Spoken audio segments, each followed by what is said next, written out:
Mari penuhkan masa dengan amanu wa amilus solihati wa tawasau bil haqqi wa tawasau bis sabr. Kalau nak sibuk sangat, kalau kata tak ada masa, kalau kata kesuntukan masa, apa mak dan ayah buat? Apa abang dan kakak buat? Apa yang kita buat? Pasal niaga pasar malam sampai tak sembahyang ke? Pasal kerja di pejabat, mengajar di sekolah, toreh getah, petik kelapa sawit sampai tak ingat masa? Pasal kejar jawatan ke? Sampai tak kira halal dan haram? Pasal nak jadi orang kaya ke? Sampai lupa daratan, lupa lautan, lupa kawan dan lupa Tuhan? Oh, kalau macam tu rugi sangatlah kita.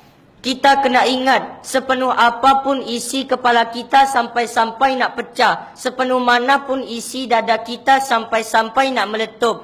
Kalau isinya cuma dunia, dunia dan dunia. Harta, harta dan harta. Jawatan, jawatan dan jawatan. Rugi dan sia-sialah masa kita.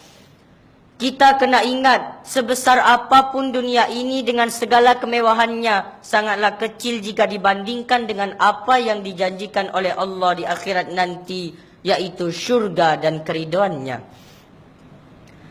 Sangatlah rugi kalaulah karena kesibukan kita mengumpul harta hingga kita lupa pada akhirat. Dunia ini akan kita tinggalkan. Cepat atau lambat hanya soal masa. Masanya pasti akan tiba. Kita akan menjadi sebagian dari sejarah masa lalu. Masa akan terus berjalan. Dari satu masa ke satu masa, bertemu dengan satu masa. Masa yang tak bertemu masa. Kehidupan sepanjang masa, yaitu kehidupan akhirat. Sedarkah kita bahawa dunia sentiasa berteriak, pergi, pergi, pergi. Sedangkan akhirat sentiasa memanggil, mari, mari, mari. Umur kita bertambah, ajal kita semakin dekat. Bertambah usia kita, makin hampirlah kita pada ajal dan kematian. Umpama orang berjalan, kita terus melangkah. Setelah langkah pertama, langkah kedua kita jalani. Setelah langkah kedua, langkah ketiga kita tempuhi. Begitu kaki kita terus melangkah hinggalah sampai ke destinasi terakhir. Di sanalah langkah berhenti. Manusia tanpa kecuali pasti akan menempuh fasa demi fasa dalam kehidupan. Bermula dari alam ruh, terus ke alam rahim, dari alam rahim ke alam dunia, dari dunia ke mana pula? Dari dunia kita akan berkelana ke alam barzakh. Selepas barzakh kita menempuh hari berbangkit. Selepas hari berbangkit kita berkumpul di padang mahsyar. Di padang mahsyar kita menunggu hisab selama 50.000 tahun. Selepas itu amal ditimbang. Selepas itu kita akan meniti sirat. Di sanalah, di atas sirat itu nasib akan kita ketahui. Apakah kita termasuk orang yang selamat ataukah kita termasuk orang yang celaka? Kalau selamatlah kita dari meniti sirat, maka syurgalah tempat kita. Tetapi kalau jatuhlah kita dari titian itu, maka jahannamlah tempat kita. Masya Allah. Jangan main-main. Sirat itu panjangnya saja 15.000 tahun perjalanan akhirat, yang satu harinya sama dengan 1.000 tahun dunia. Sedangkan dalamnya permukaan sirat ke dasar neraka adalah selama 70 tahun lemparan batu.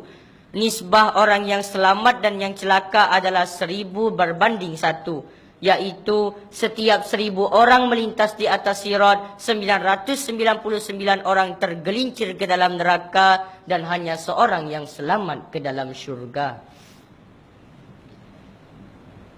Kita belum pasti sama ada termasuk 999 golongan yang celaka ataukah satu golongan yang selamat itu.